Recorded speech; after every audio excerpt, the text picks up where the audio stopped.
Alors Alexandre Roud, vous êtes directeur de Planip. Votre présence ici autour de cette table ronde, eh bien, elle est liée, tout comme tout à l'heure on avait IPS Europe et le groupe Tesson qui viennent de créer la joint venture Coldstream pour apporter des réponses concrètes, notamment par la mutualisation du transport aux PME. Vous venez de créer une joint venture, un projet commun avec la société Cestia autour de Synex, notamment sur la dimension prévision de vente, planification des ressources industrielles et logistiques. Donc Cestia, c'est un ERP, Synex, pardon, c'est un ERP qui n'a pas de prévision comme tous les ERP proposés aux PME. Et pourtant, on a pu voir, notamment dans notre audit, mais on l'a pu le constater aussi dans d'autres études qu'on a pu faire auparavant, que les PME ne font pas de prévision et pourtant elles ont besoin de visibilité tout autant que les grandes. Alors, est-ce que vous pourriez nous expliquer ce projet d'intégration de la partie prévision, planning de Planip avec le produit Synex pour donner la visibilité aux PME? Tout à fait. Alors, une des premières choses qu'on peut dire, c'est que Planip est un outil de prévision qui fonctionne aussi bien dans le monde de la distribution que dans le manufacturing.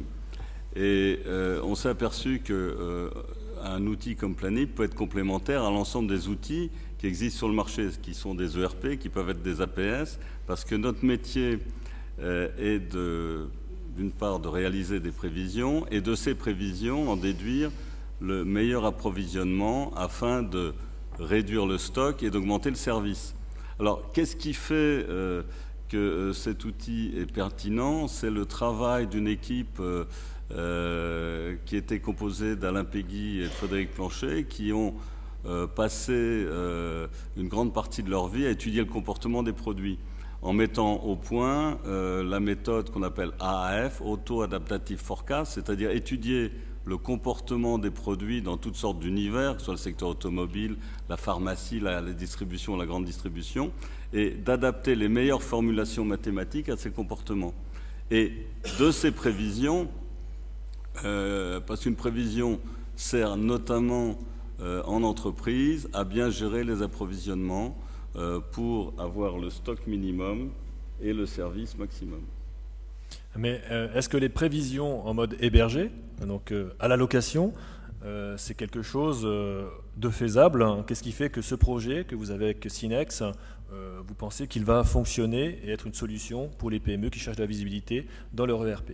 Alors aujourd'hui, on est plutôt présent dans les grandes entreprises, mais ce n'est pas forcément par stratégie de pénétration des marchés, c'est parce que les gens dans les grandes entreprises ont plus de maturité que dans les petites. Mais nous pensons que chaque entreprise, qu'elle soit petite ou moyenne, a besoin d'une part de prévision, c'est-à-dire elles ont des budgets, mais aujourd'hui elles ne savent pas en fonction de la réalité et du fonctionnement de leurs ventes si elles sont en ligne ou pas avec leur budget, et elles ont surtout besoin de gérer leur approvisionnement.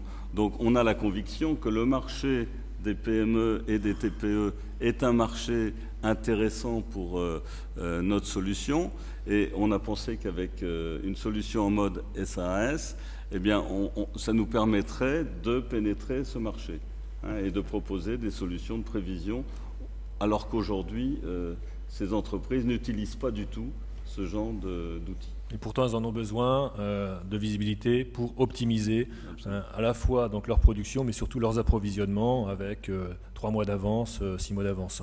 Est-ce que vous pourriez nous dire à quel moment ce produit serait prêt, ce couplage de Planip avec Synex? Alors aujourd'hui, l'outil est prêt, c'est-à-dire qu'il fonctionne en mode SAS. On cherche à modéliser en fait cette relation sur des projets vivants. Donc on est en projet avec un certain nombre d'entreprises, petites et moyennes, voire grosses, pour mettre en œuvre en fait cette solution. Très bien, mais écoutez, si on peut solliciter ou en tout cas stimuler des PME en Ile-de-France pour se prêter à ces cas pilotes, à ces pilotes, on serait ravis de pouvoir vous accompagner aussi là-dessus. Voilà. Alors, ce que je peux dire, c'est qu'on est déjà présent dans un réseau qui est un réseau assez atypique, puisque ce sont des gens qui vendent des fleurs. Et un outil comme Planip, qui pourrait être assimilé à un outil type usine à gaz, comme vous en parliez précédemment. Eh bien, toute l'intelligence de l'outil est dans l'outil et son fonctionnement est extrêmement simple.